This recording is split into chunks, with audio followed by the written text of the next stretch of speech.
지금 부산은 우리나라의 첫 번째 월드 엑스포가 될 2030년 세계 박람회 유치 열기로 가득 차 있습니다.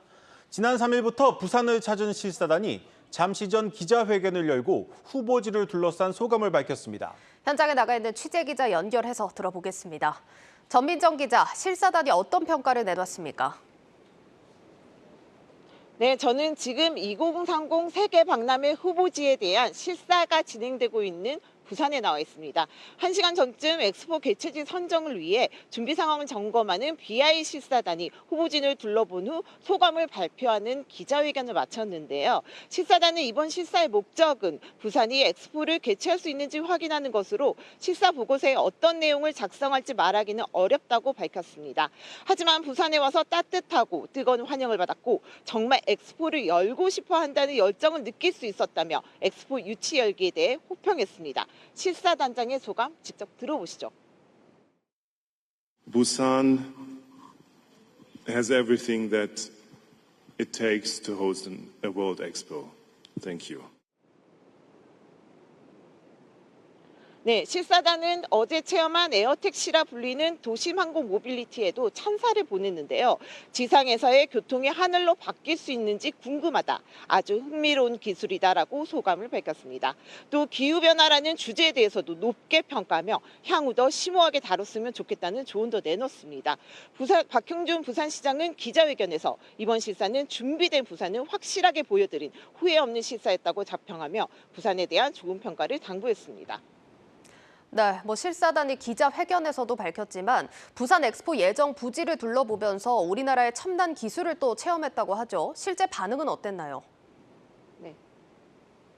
부산 방문 이틀째인 어제 실사단은 부산 엑스포의 주무대가 돼 부산 북항 재개발 구역을 찾았는데요. 실사단은 3차원 입체 영상을 결합해 엑스포 개최의 당위성과 조성 계획, 경쟁력 등을 설명하는 3차 프리젠테이션을 받고 현장을 직접 둘러봤습니다. 정부와 부산시는 부산항 북항이 어떻게 세계의 대전환이라는 주제에 걸맞게 탈바꿈하는지 실사단에게 보여줬습니다. 또 메타버스, 탄소 중립, 첨단 신기술, 문화, 최대 규모 개도 지원 등 부산만의 차별화 포인트를 집중적으로 설명하며 부산은 준비됐다는 이미지를 심어줬습니다. 부산이 엑스포 개최지로 선정되면 UAM이 북한과 가덕신공항 사이를 오가게 되는데요.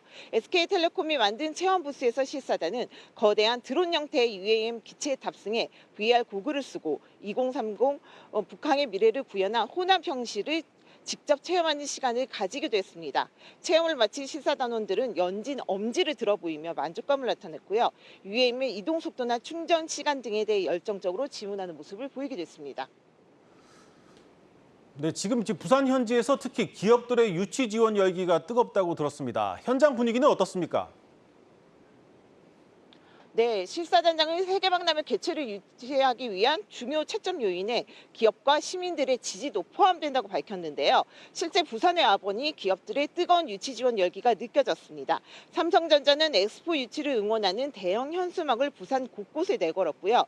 부산역 대합시 전광판과 김해국제공항 대형 TV 등을 통해 LG전자의 부산 엑스포 유치 기원 광고가 방영되고 있었습니다. 또 현대차는 실사단의 제네시스 G80 전기차 모델 등을 이동 차량으로 지원하며 부산의 탄소 중립 엑스포 강점을 내세우기도 했습니다. 실사단은 오늘 저녁 유치경 불꽃쇼를 마지막으로 닷새간의 숨가빴던 공식 일정을 마무리하고 내일 김해공항을 통해 출국합니다. 지금까지 부산 엑스포 유치 현장에서 전해드렸습니다. 조금 더 자세한 내용 경제부 임동진 기자와 얘기 나눠보겠습니다. 임 기자, 네. 우리나라가 그동안 대전 엑스포, 여수 엑스포도 유치한 적이 있는데 이 부산 엑스포는 뭐가 좀 다른 겁니까? 네, 이 엑스포라는 거는 이 각 나라의 문화 또 산업을 이 과학기술 성과를 자세하게 소개하는 국제 행사입니다. 하나의 특정 주제를 전문으로 하는 이 전문 박람회와 2개 이상의 광범위한 분야의 발전 과정 전체를 주제로 하는 세계 박람회로 구분되는데요. 우리가 익숙한 1993년의 대전 엑스포나 2012년 여수 엑스포는 전문 박람회에 속합니다. 세계 박람회는 5년마다 열리고 월드컵, 올림픽과 함께 3대 국제 행사로 꼽히는데요. 인류의 업적과 미래에 대한 전망을 살펴보고 또 현재 전 세계가 직면한 문제 해결책을 모색하는 경제, 문화 올림픽이라고 볼 수 있습니다. 2030년 부산 엑스포를 유치하게 되면 세계 12번째, 아시아에서는 4번째 세계 박람회 개최국이 되고요. 올림픽과 월드컵에 이어 3대 주요 국제 행사를 모두 개최한 7번째 나라가 되는 셈입니다. 아무래도 이 전 세계에서 엑스포를 보러 오는 만큼 이 경제적 효과에 대한 기대가 아주 큰 것 같습니다. 네, 부산 엑스포를 유치하게 되면 2030년 5월부터 10월까지 이렇게 열리게 되는데요. 정부는 160개국에서 3,480만 명이 다녀갈 것으로 예상하고 있습니다. 이와 관련해서 43조 원의 생산 유발 효과와 18조 원의 부가가치 유발 효과가 발생해 총 경제 효과가 61조 원에 이르고요. 50만 명의 고용 창출도 이루어질 수 있을 것으로 전망하고 있습니다. 특히 개최국은 부지만 제공하고 참가국들이 자신들의 비용을 들여서 국가관을 짓기 때문에 준비 기간에도 고용이나 주변 상권에 미치는 효과가 막대할 수밖에 없습니다. 또 행사 기간에 또 매주 국가별로 행사가 진행되는데요.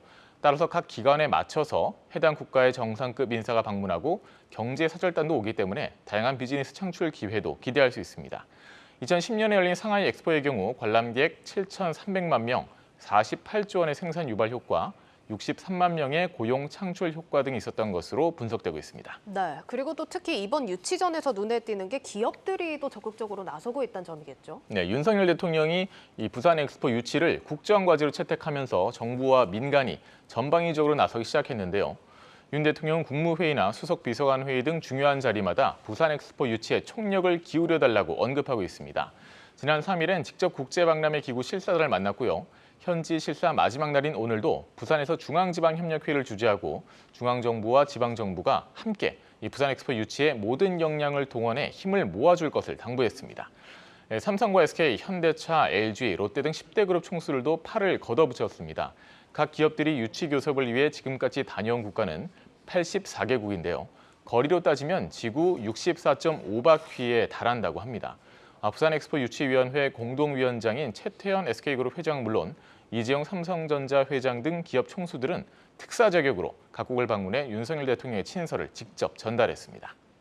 지금 우리나라의 가장 큰 경쟁 상대가 이제 막대한 자금력이 무기인 사우디입니다. 이 사우디가 조금 더 유력하다는 얘기는 좀 들었는데 우리의 유치 가능성은 어느 정도입니까? 네, 지금 후보지가 말씀하신 우리 부산과 또 이탈리아의 로마, 사우디아라비아의 리야드, 우크라이나의 오데사 등입니다. 이탈리아는 이미 2015년 엑스포를 개최해서 아직 그 기간이 얼마 안 됐고요. 우크라이나는 전쟁으로 상황이 좋지 않습니다. 사우디아라비아가 현재 가장 앞서 있는 것으로 평가받고 있는데요. 지난해까지만 해도 우리나라는 유치 가능성이 상당히 낮은 상황이었습니다. 하지만 최근 1년간 정부는 물론 기업들이 특히 열심히 뛰면서 이제는 사우디와 비슷한 수준까지 올라왔다는 평가가 나옵니다. 11월에 진행된 투표에서 특정 국가가 3분의 2 이상 표를 얻지 못하면 2차 투표로 넘어가는데 2차로 만약 넘어가게 되면 사우디와의 경쟁에서 충분히 승산이 있다고 정부는 분석하고 있습니다. 이번 엑스포 유치는 윤석열 정부의 외교력을 증명하는 자리인 것은 물론 내년 총선에도 간접적으로 영향을 줄 것으로 판단되는 만큼 정부는 마지막까지 총력전을 펼칠 것으로 보입니다. 네, 잘 들었습니다. 경제부 임동진 기자였습니다.